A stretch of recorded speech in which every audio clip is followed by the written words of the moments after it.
Hi families, I want to make a quick video to show you how we use the partial quotient strategy in math class to divide.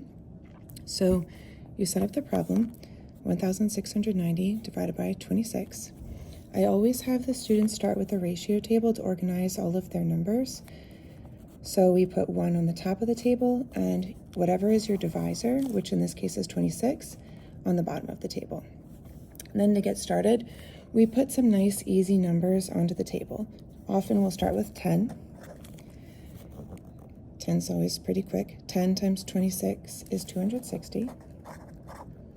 A lot of times the next number we'll do is 5, because once you know 10, you can half whatever you have here to get 5. So half of 260 is 130.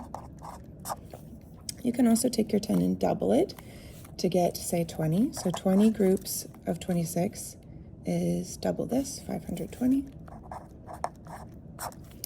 Another easy thing that you can do is if you have 5 groups, you can multiply by 10. So 5 times 10 is 50, and 130 times 10 is 1,300.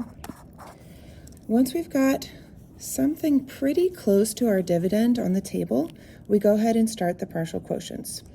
So 50 groups was 1,300.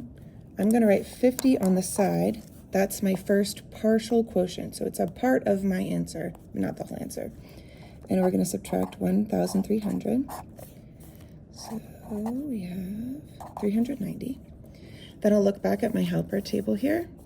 And I say 10 groups is pretty close to 390. I usually pick whatever number I have that is as close as I can get to what is here. So we're going to subtract 260, and we're going to write that that was 10 groups of 26 on the side there. Okay.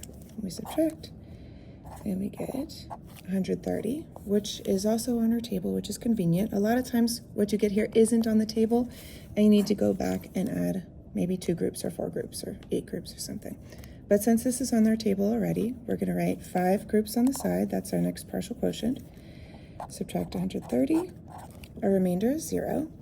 And at the end, to get the entire quotient, you simply add up what you have on the side here. So 50 plus 10 plus 5 is 65, and we're done.